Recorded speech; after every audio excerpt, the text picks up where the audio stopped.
Bien, hermanos, pues vamos ahora a tener la lectura de la palabra del Señor en el libro de los Hechos. Continuamos entonces la lectura en el libro de los Hechos, en el capítulo 13.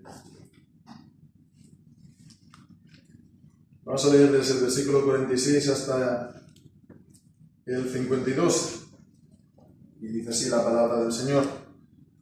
Entonces Pablo y Bernabé, hablando con denuedo, dijeron: a vosotros, a la verdad, era necesario que os hablara primero la palabra de Dios, mas puesto que la desecháis y nos juzgáis dignos de la vida eterna, he aquí nos volvemos a los gentiles.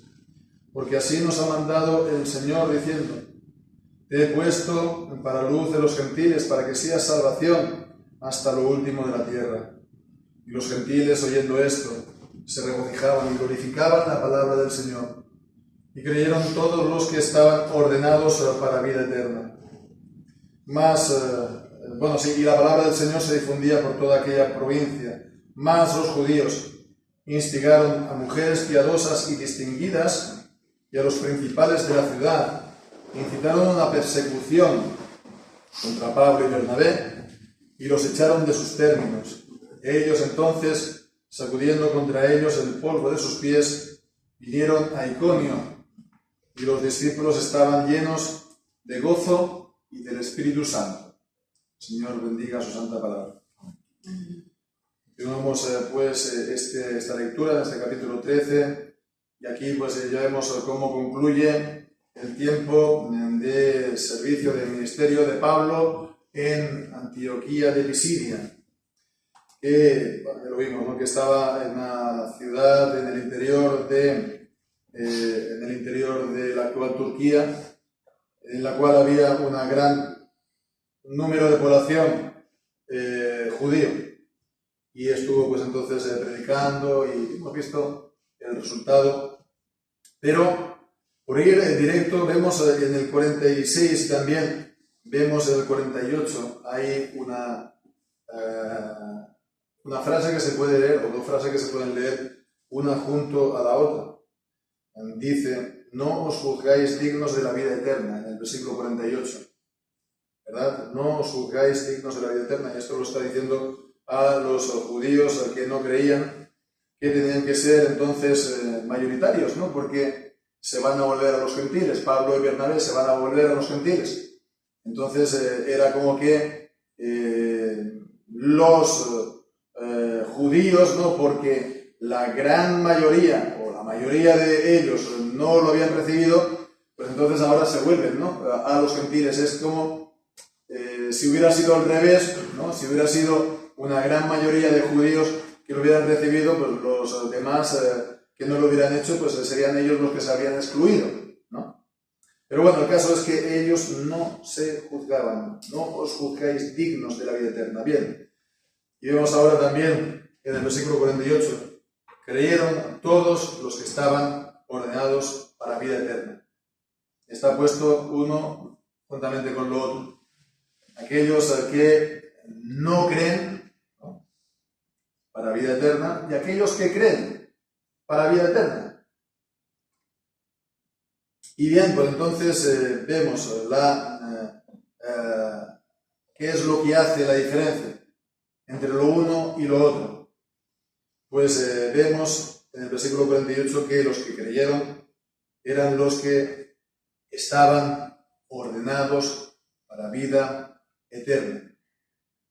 Entonces aquí vemos una afirmación muy clara en la Escritura, en el libro de los Hechos, acerca de la doctrina de la predestinación.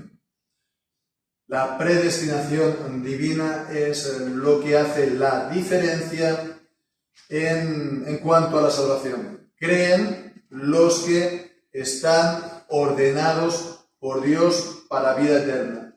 Ordenados por Dios para vida eterna significa que han sido ordenados por Dios en la eternidad, que han sido escogidos desde antes de la fundación del mundo.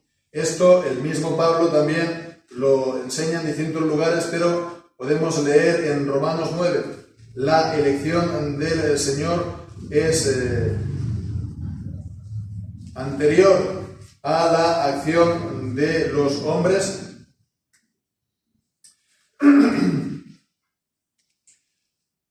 Dice en el versículo 10 y 11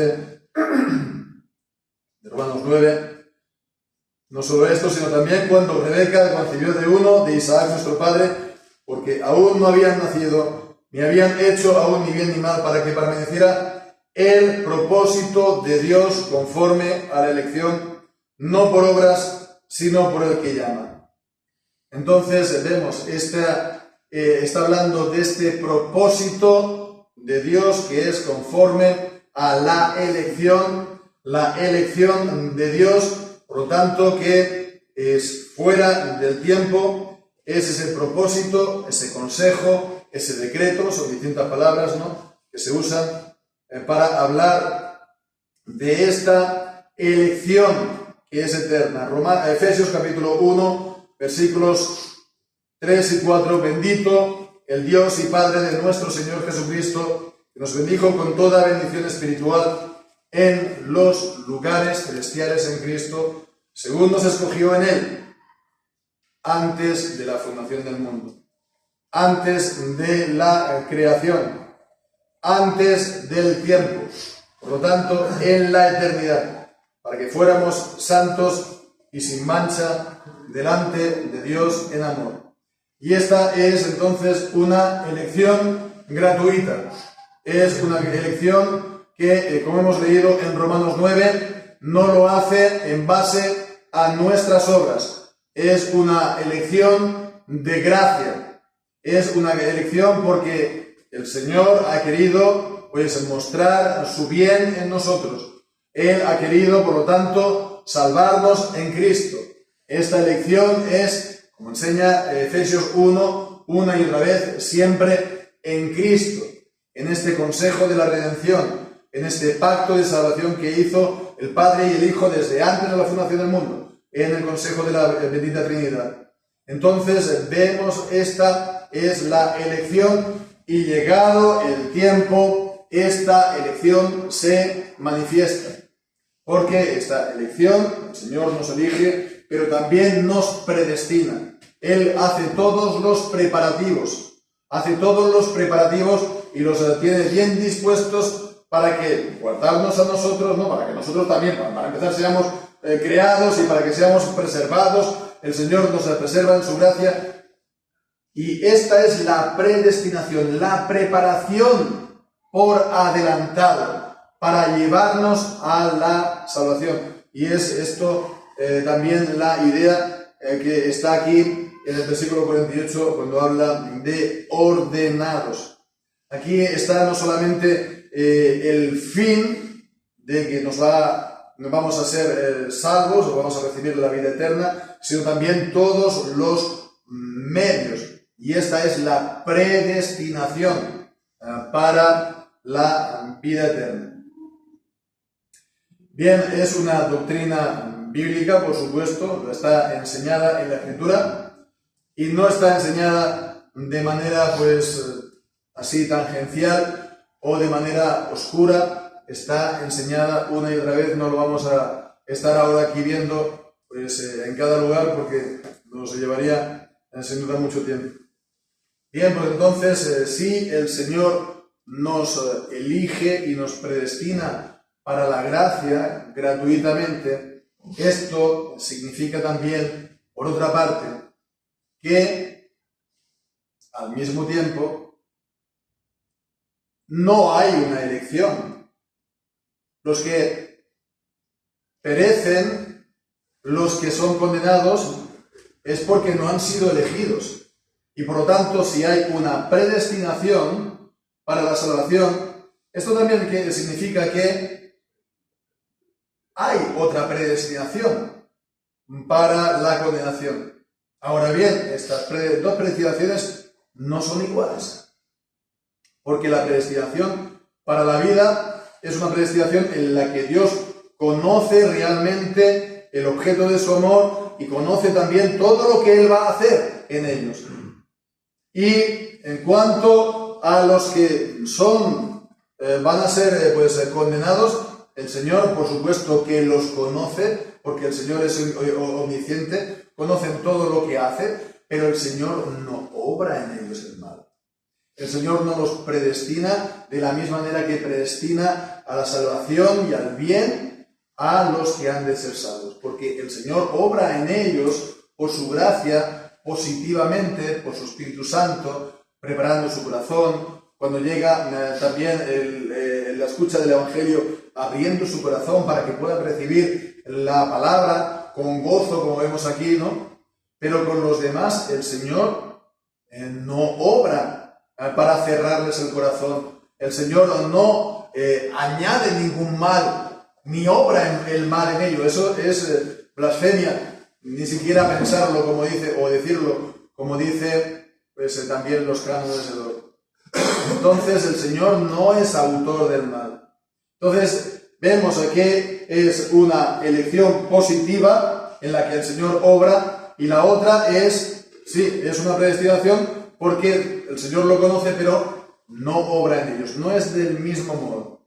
Y siempre se ha dicho, en los tiempos también de los padres de la Iglesia, en los tiempos también de Gregorio Magno, más aún podemos leerlo en pastores medievales, en Bernardo Claraval, hasta llegar a la Reforma. Hay esta doble predestinación, pero los que se condenan son pasados por alto.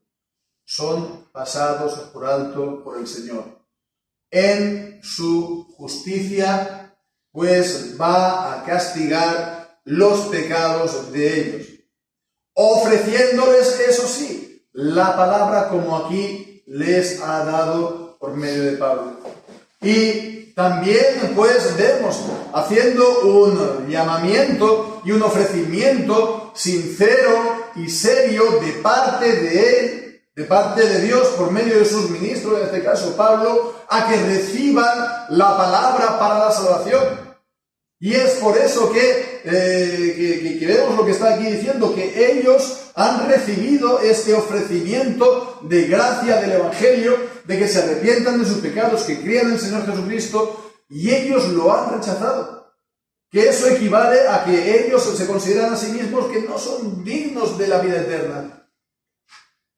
En realidad es Dios que al ver este rechazo de ellos no los considera dignos de la vida eterna. Por sus pecados son dejados a la incredulidad. Por el pecado, además de rechazarlo, son endurecidos todavía más. Están confirmados e instalados en ese estado del endurecimiento. Así que vemos, hay una doble predestinación, y la Iglesia no ha enseñado otra cosa en el tiempo de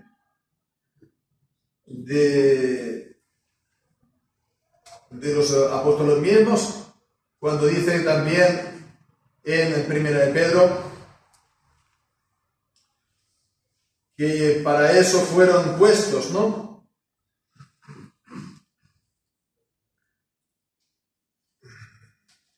Esto está en Primera de Pedro.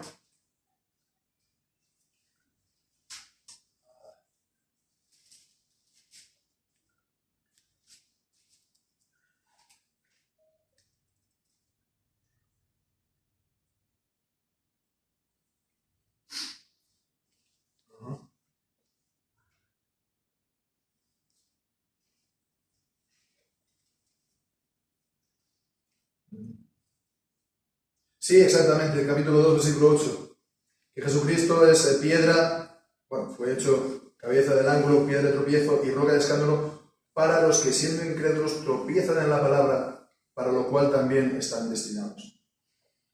Entonces la Biblia también habla de esta otra predestinación, como vemos, hay una doble predestinación, es lo que por lo que unos son salvos y lo que otros son pues, condenados, pero no es el mismo tipo de predestinación, por supuesto.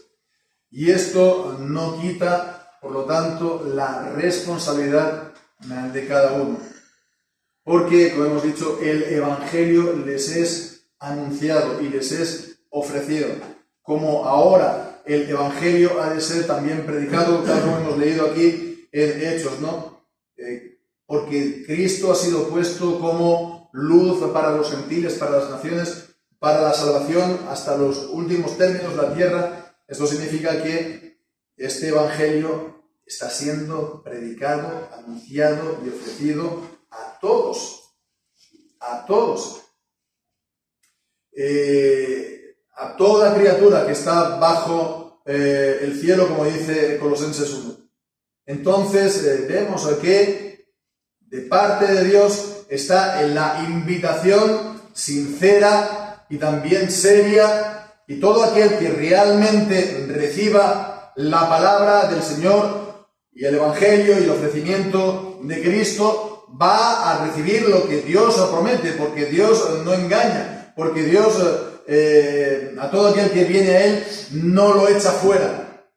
Entonces todo aquel que escucha está entonces en esa obligación de recibir el Evangelio. Y si lo rechaza, realmente es por pura voluntad suya.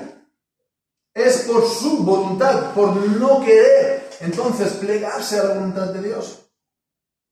Y realmente lo único que tiene que hacer es creer en lo que se le está anunciando, poner su confianza de corazón en lo que se le está diciendo.